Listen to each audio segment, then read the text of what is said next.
Olá pessoal, tudo bem com vocês? Aqui é a professora Camila Marques, mais uma vez para continuarmos as nossas aulas de recursos no âmbito do direito processual civil. Pessoal, vamos lá então. Olha só que interessante. Nós tínhamos parado no artigo 932, iríamos ver o parágrafo único. Lembrem, nós já vimos no início da nossa aula sobre recursos que o CPC de 2015 traz um foco muito grande na uniformização da jurisprudência, na segurança jurídica, traz institutos de julgamento de recursos repetitivos, aqueles que têm uma grande multiplicidade, né, de teses, enfim, as mesmas teses jurídicas, na verdade, multiplicidade de recursos, e as mesmas teses jurídicas são invocadas nesses recursos, são demandas de massa, demandas que se repetem, né, idênticas que se repetem muito no judiciário. Nós já vimos então que temos esse foco de uniformização da jurisprudência para não se trazer decisões díspares, muito diferentes, para casos idênticos, né? Então temos esse foco na segurança jurídica. E nós estávamos vendo no artigo 932 o seguinte, pessoal, estávamos vendo decisões do relator. Quando o processo chega para o relator, além de fazer o relatório, quando ele é distribuído, né, no tribunal, além de fazer o relatório, existem algumas incumbências, alguns atos que o relator pode praticar. E que atos são esses, enfim, né? O relator pode, então, negar o provimento já por decisão monocrática, né, não levando à mesa. Ele pode negar o provimento de cara para recursos manifestamente improcedentes, que descumprem súmulas dos tribunais superiores, por exemplo, ou do tribunal local, enfim. E também, ao contrário, pode dar provimento para o recurso contrário a uma decisão que descumpre o entendimento fixado em repetitivos ou em súmulas dos tribunais superiores. Então, nós estávamos vendo quais são as atitudes, né, quais são os atos aí que o relator pode praticar. E nós paramos no parágrafo único do 932. Olha só como esse parágrafo único é muito importante. Perdão, falhou a voz. Vejam só como esse parágrafo único é muito importante. Vejam, antes de considerar inadmissível o recurso, o relator concederá o prazo de 5 dias ao recorrente para que seja sanado vício ou complementada a documentação exigível. Ou seja, esse parágrafo único, pessoal, ele combate o que a gente chama de jurisprudência defensiva. Esse era um fenômeno, muitas vezes recorrente, né, de uma jurisprudência que era um pouco mais defensiva, que não tentava julgar de fato o mérito das decisões. Pelo contrário, né, não tentava julgar de fato o mérito das decisões. O que acontecia? O seu recurso muitas vezes, né, esbarrava, não tinha o mérito julgado, por conta de um vício, de um aspecto formal, de uma formalidade que não havia sido obedecida. Uma guia que estava borrada, ou que estava preenchida de forma incompleta no preparo do recurso, e por aí vai, nós tínhamos inúmeros exemplos. E a doutrina acabou chamando este fenômeno de jurisprudência defensiva, né? Mas vejam, aqui, pessoal, o Código de Processo Civil de 2015 se preocupa muito com isso. Então, o que acontece? Aqui o relator pode conceder prazo de 5 dias para um vício que seja sanável, tá? Para um vício que seja sanável. É claro que o recurso tem que ser tempestivo, né? Não vai poder ser um recurso intempestivo, fora do prazo, um vício grave. Mas se o vício é sanável, o relator, então, concede 5 dias ao recorrente para que seja sanado o vício ou complementada a documentação exigível, para que de fato possa se alcançar então a resolução da questão de mérito invocada neste recurso, certo? Além disso, pessoal, continuando, né, sobre a ordem, né, continuando a falar sobre a ordem dos processos nos tribunais, nós temos o artigo 933. Vejam, se o relator constatar a ocorrência de fato superveniente à decisão recorrida ou a existência de questão apreciável de ofício, ainda não examinada que devam ser considerados no julgamento do recurso, intimará as partes para que se manifestem no prazo de 5 dias. Lembram, né? Aqui a gente tem que lembrar muito do princípio do contraditório. Vocês lembram do princípio do contraditório? O princípio do contraditório básico, pessoal, lembra daquele binômio ciência-resistência? O direito que eu tenho de ter ciência dos atos da parte contrária e de resistir a esses atos da parte contrária. E numa visão mais nova do princípio do contraditório, nós temos o direito de influenciar no convencimento do magistrado. E nós também temos no CPC de 2015 a proibição, a vedação à decisão surpresa. Então, decisão sobre a qual as partes não tenham contribuído para a formação do convencimento do juiz. Certo? Inclusive em questões de ordem pública, o Código prevê expressamente que o contraditório deve ser obedecido, inclusive, né, nesse julgamento de questões de ordem pública. Então, por exemplo, ao invés de já dizer que a demanda está fulminada pela prescrição, o juiz pode dizer, vislumbro prescrição, manifestem-se as partes. Aí as partes se manifestam, ele cumpre o contraditório e depois ele decide. Tá? Um exemplo básico aqui. Aqui, pessoal, no 933, nós temos um reforço a esse princípio do contraditório, né? Nós temos inúmeras menções ao princípio do contraditório no Código de Processo Civil de 2015, e aqui também é mais uma delas. Por quê?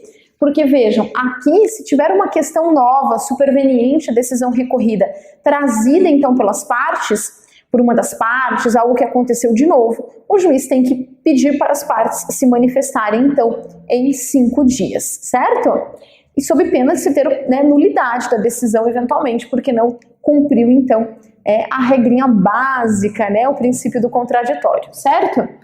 Vejam, pessoal, além disso, parágrafo 1º, se a constatação ocorrer durante a sessão de julgamento, esse julgamento será imediatamente suspenso a fim de que as partes se manifestem especificamente.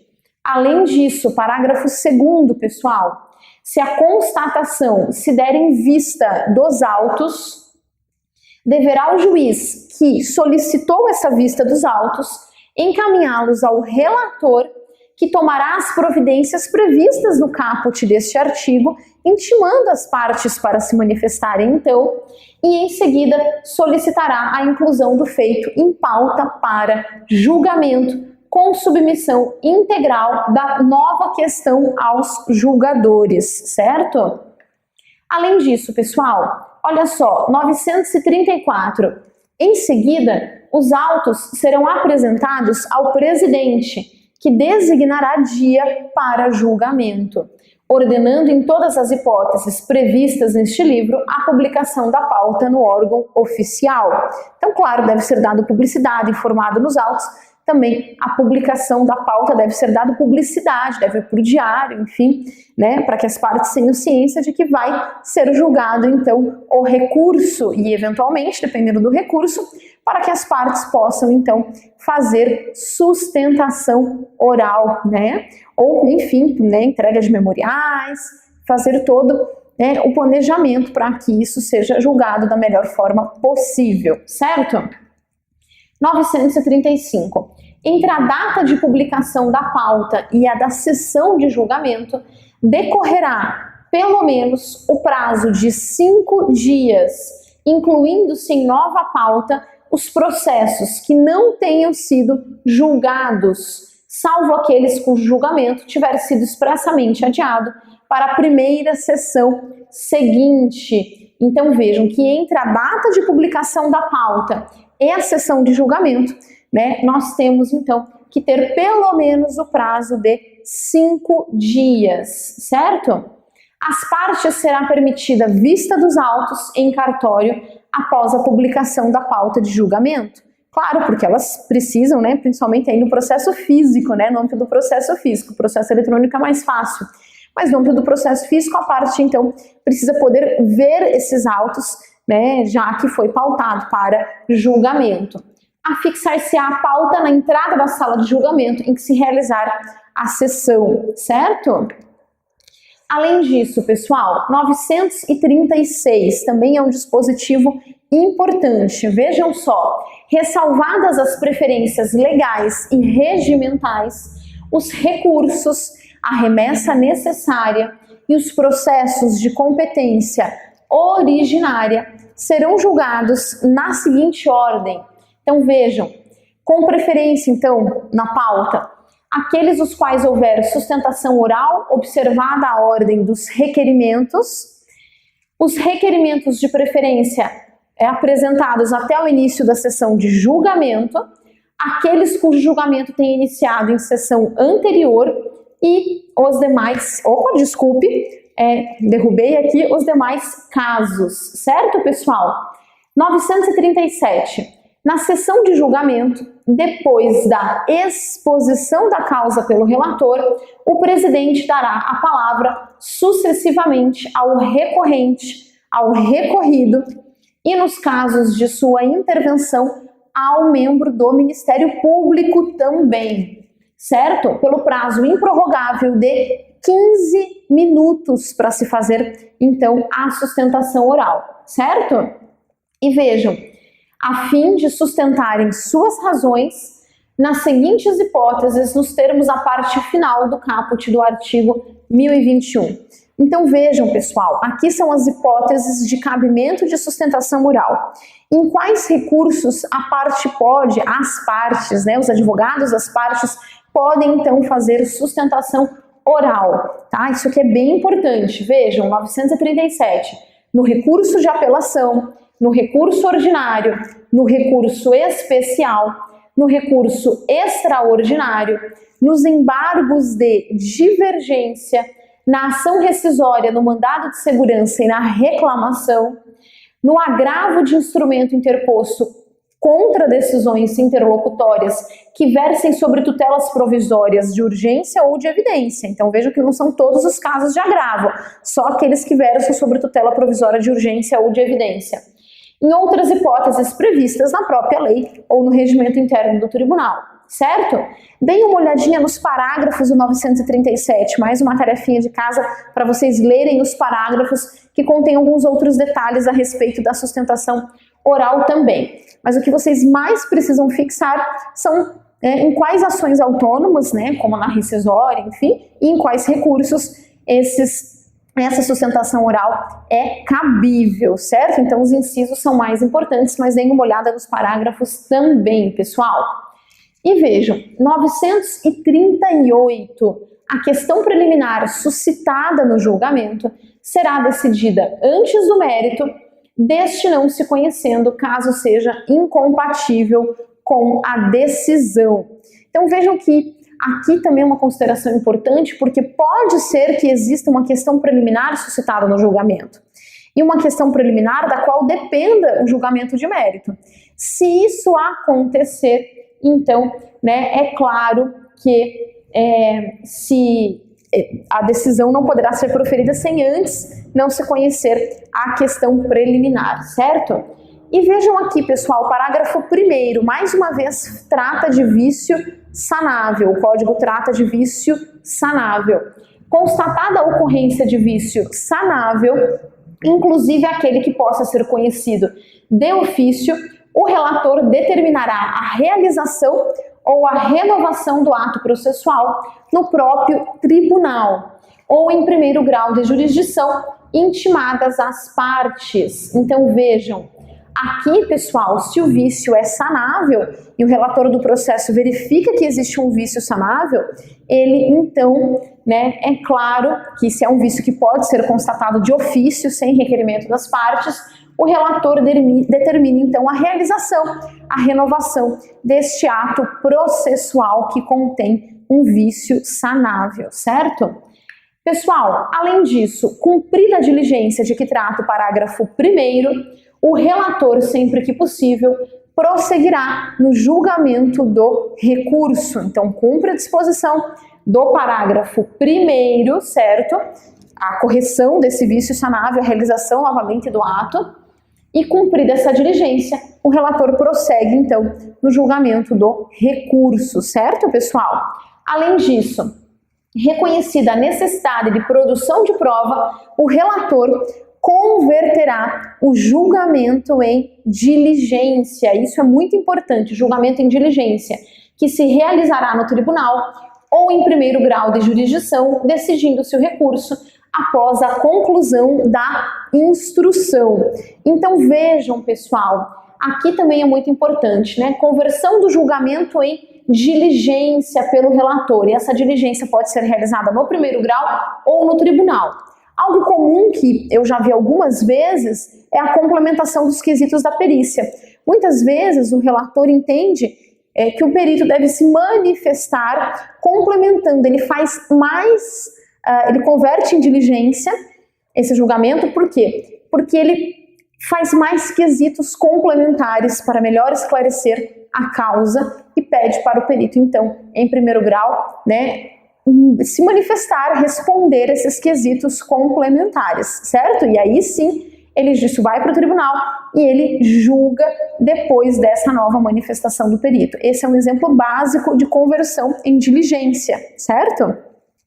Além disso, pessoal, quando não determinadas pelo relator as providências indicadas nos parágrafos 1º e 3º, poderão ser determinadas pelo órgão competente para julgamento do recurso. Então vejam, se o relator não converteu em diligência, o relator não fez esse pedido, por exemplo, né, esse meu exemplo aqui de conversão em diligência para complementação de quesitos, se o relator não fez isso, o órgão julgador pode entender necessário e solicitar, né, fazer com que isso aconteça, converter em diligência, certo? Pessoal, 939, vem comigo para a tela também. Se a preliminar for rejeitada ou se a apreciação do mérito for com ela incompatível, preliminar rejeitada ou apreciação do mérito incompatível com a preliminar, seguir-se-ão a discussão e o julgamento da matéria principal sobre a qual deverão se pronunciar os juízes vencidos na preliminar, certo?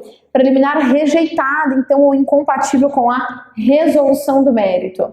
Artigo 940, pessoal. O relator ou outro juiz que não se considerar habilitado a proferir imediatamente o seu voto, poderá solicitar vista pelo prazo máximo de 10 dias. Pelo prazo máximo de 10 dias. Após o qual o recurso será reincluído em pauta para julgamento na sessão seguinte, à data da devolução, certo? Então vejam, isso é esse dispositivo trata do famoso pedido de vista.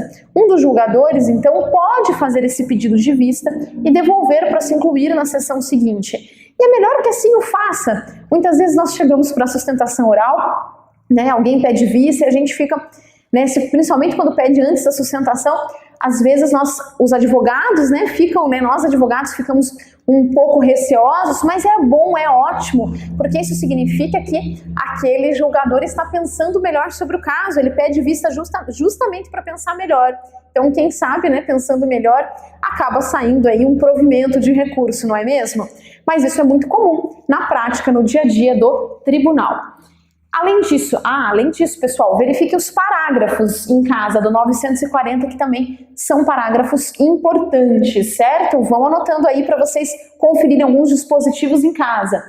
Além disso, pessoal, 941. Proferidos os votos, o presidente anunciará o resultado do julgamento, o presidente da sessão. Muitas vezes o presidente não está votando, né? Ele não está no quórum, ele não é um dos 3 desembargadores no âmbito do tribunal local que vota, né? Que decide esse recurso. Mas existe um presidente da sessão, um dos desembargadores da Câmara é o presidente da sessão, certo? E ele anuncia, então, o resultado do julgamento. Ele que está comandando a sessão de julgamento após a manifestação dos desembargadores que votam naquele caso. E vejam, designando para redigir o acórdão o relator, ou, se vencido o relator, o autor do primeiro voto vencedor, aquele desembargador que fez o primeiro voto que acabou sendo vencedor, certo? Pessoal, vejam o parágrafo 1º. O voto poderá ser alterado até o momento da proclamação do resultado pelo presidente, salvo aquele já proferido por juiz afastado ou substituído, certo? Então aqui é importante, antes do presidente pedir, declarar esse resultado, se for provido, se foi provido ou se foi improvido esse recurso, é claro que pode haver então a alteração deste voto por um dos desembargadores, certo? Vejam, parágrafo 2º do julgamento de apelação, recurso cabível contra a sentença, ou de agravo de instrumento, recurso cabível contra a decisão interlocutória, a decisão será tomada no órgão colegiado pelo voto de 3 juízes. Vejam, 3 juízes, órgão colegiado, julgamento de apelação e de agravo de instrumento, Aí então existe essa decisão colegiada. Claro que nós temos lá, e aí nós já vimos especificamente, algumas atitudes que o relator pode tomar no âmbito, fazendo uma decisão monocrática, enfim, proferindo uma decisão monocrática, mas aí é no caso de recursos manifestamente improcedentes, contrários à súmula, como nós recapitulamos no início desta aula e finalizamos na última, certo? O voto vencido será necessariamente declarado e considerado parte integrante do acórdão para todos os fins legais, inclusive de pré-questionamento. Então vejam, se um desembargador, um juiz declarou então, declara então esse voto vencido, se um juiz então diverge do voto do relator, por exemplo, e acaba sendo vencido, é claro, este voto tem que ser declarado. E aqui o dispositivo é claro, parágrafo 3º, esse dispositivo é claro dizendo que este voto necessariamente deve ser parte do acórdão.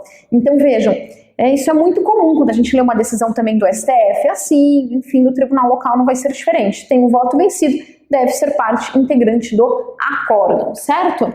Pessoal, além disso, vejam, artigo 942. Quando o resultado da apelação for não unânime, essa regra é importantíssima, não unânime, ou seja, você tem um voto vencido de fato, o julgamento terá prosseguimento em sessão a ser designada com a presença de outros julgadores que serão convocados nos termos previamente definidos no regimento interno do tribunal, em número suficiente para garantir a possibilidade de inversão do resultado inicial, assegurado às partes e a eventuais terceiros o direito de sustentar oralmente suas razões perante os novos julgadores.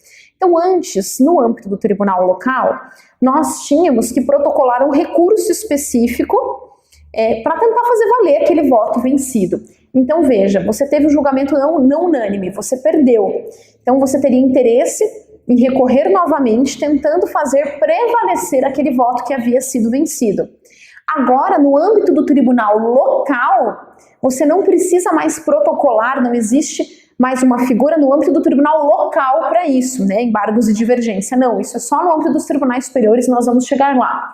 No âmbito do tribunal local, automaticamente, quando o resultado da apelação for não unânime, ou seja, quando há um voto vencido, aí claro que já se designa uma outra sessão com outros juízes para que ele já seja apreciado. Então essa foi uma mudança importante também no nosso Código de Processo Civil de 2015. Mas vejam que aqui as disposições detalhadas constarão nos regimentos internos de cada um dos tribunais, pessoal.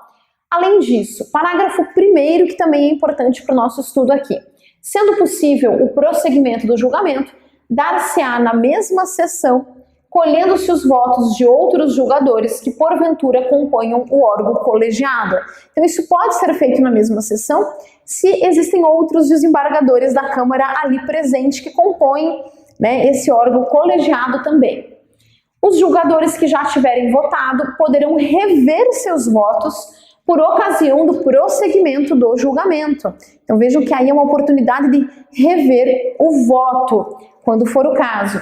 Os parágrafos 3º e 4º, eles trazem as espécies de ações nas quais isso é ou não é aplicável, né? Quando que você vai ter essa regra ou não, deem uma olhada, porque ele é bem mais longo, bem específico. Tarefa de casa também, dá uma olhadinha no parágrafo 3º e 4º, certo?